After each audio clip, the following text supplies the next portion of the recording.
and then agricultural breakdowns, which are going to make at least half of the world's population food insecure. So these are not the sort of things that would normally generate a strong state. I think we're going to see dissolution in more places than we have. Well, we are definitely going to see state dissolution in more places than we have seen for the last 75 years. We've been living in the most charmed period in human history. For the countries that can make a go of it, it all depends upon how reliable their food and their energy supplies are and whether or not they can muster the internal finance to generate their own supply chains. That's easier with large polities than it is with small ones. So the United States, it's energy self-sufficient. It's a massive energy agricultural exporter. Its baby boomers are retiring, but as a percentage of their overall population, their baby boomer class is actually the smallest in the world. And so their financial crunch isn't going to be nearly as bad. They've got Mexico next door with a healthy demography. They've got Canada for raw materials, the Western Hemisphere for raw materials. The United States can grow through all of these problems. And even there, we are going to see the state gain additional power. In Europe, you're going to lose 4 to 5 million barrels a day of crude from the Russians within a couple of months. The only way you keep the lights on in Europe is to go and reinterface with the former colonies in Africa and force them to redirect their flows to Europe. To survive in the world that we are going to, Europe has to become neocolonial. How is that compatible with now what we understand as liberal multi-party democracy? We're going to find out. Remember, the entire economic model that the world is based on, whether it's fascism or communism or socialism or capitalism, it's all based on the concept that the pie is either stable or getting bigger, usually because of population growth. Well, now it's going to get smaller because of population collapse. At the same time, it's going to break into pieces. Everyone's going to have to find their own way to navigate that. And if democracy is something to be preserved, it goes into the mix in terms of a value statement that you can or cannot preserve. I'm far more worried about Central European and Southern European democracy than I am about Northern or Western, because Northern or Western has the capacity to go out and get some of what they need. They're going to be a little hypocritical about it when they do it, but the alternative for them is to deindustrialize. Assuming for the moment you've got the food and the raw materials and the energy and the finance, which we've already eliminated 80% of the world's countries. Assuming you've got that, we're moving into a period where the younger generation is smaller than it's ever been. That would suggest that labor is actually going to have a leg up in those societies. We're certainly seeing that in the United States. It may not be the political democracy that we always have said that we're after, but there is a degree of economic democracy that I think strengthens any sort of democratic system. So that is definitely happening here. We have seen greater wage appreciation in the last 2 years in the United States than we have in the last 20 for the lower tier economically, and I think that's great to a degree. It's also inflationary. That's another problem. In countries that don't have those inputs, however,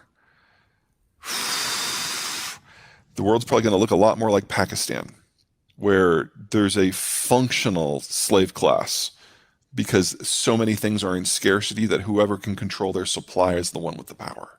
Well, we're testing the bounds because we've never done this before. The closest existing system to that would be the fascism as practiced by the Nazis, where they experienced technocratic government control of the means of production, the means of consumption, the means of communication. What the Chinese are doing right now is that kind of on steroids. There's an open question if the World War II had not happened, whether or not it could continue to contain German society. We don't know. So we have a example list of 0 here for knowing if this works. On the negative side, let's start with that. When the Arab Spring hit Egypt, there was a rebellion against the Mubarak government that the military approved of. And so they allowed all the technological means of communication to continue. 2 years later, when it was the military who didn't like the government, they shut it off. There were only 2 places where internet cables come into the country. They cut them both. They disabled the cell towers, and they were able to easily overthrow the government. Within a year, the Russians were in Egypt to study what the generals did. And they went back home and they put kill switches on all the cables that come into Russia. There's only 4 of them. And have done kind of a poor man's version of what the Chinese have done within Russia, and it's been very effective. Now, they're also at war now, but I would argue 85% of the Russian population, even if they were freed from the propaganda, would still support the Russian government's war aims. And the people that refused are the people who left. And that's probably 500,000 people by now. But that's all of them. So when you look at a situation like China, that system is stable until it's not. As long as certain basic needs, as the Chinese define them, are met, it works. There's no risk of rebellion in China until those needs are no longer being met. So until now, I really didn't have a lot of hope for any sort of popular uprising. The math may be changing now. We now have an endless COVID lockdown. That's their new normal. There's a food insecurity issue because they can't get African swine fever out of their pork herd. There's an energy issue because of what's going on with the Russian war and deglobalization in general. And the world writ large is starting to look at Taiwan from the point of view of an American hawk, and that there's nothing here that we can talk about anymore. It's just a question of how we protect ourselves or how we fight back against it. And in that environment, perhaps, the math will change because life will no longer be stable for the average Chinese citizen. But I wouldn't bet that's going to go in a cooperative direction from the West's point of view, because it's just as likely to spawn a massive outpouring of globalization as well. But I mean, the bottom line is we don't know. We've never seen this before. When it was with telegraph and the fax machine, that democratized communications. That's part of why the Soviet Union fell. But this is the opposite. This is a complete information control state. And we're going to be studying this for the next century, no matter how it goes. It's a brave new world. I wouldn't read too much in that. It's not like he's got 50% of the total, or 5% of the total, or half of 1% of the total, or half of 1,000th of 1% of the total. You don't have to own a large chunk of land in the United States to be the single largest owner, because there's a lot of land. Right. Okay. Also, our single biggest single investor, the country that owns the most American farmland is Canada, and it's about 2% of the total, and everyone else combined is less than 3%. So it really is broken down into tiny, tiny, tiny bits. Well, on the macro side, there's the whole stocks versus bonds issue. Stocks require a stable system with a lot of liquidity. That's not going to exist in a lot of places. I see most of the world's smaller stock markets just going away.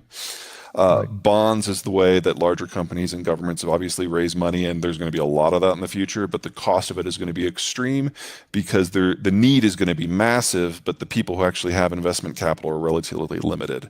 So I think if you start by thinking of the dark doldrums of the mid-70s in the immediate aftermath of the oil crisis, if you're not ready for at least that, you're not going to have the stomach for what's coming.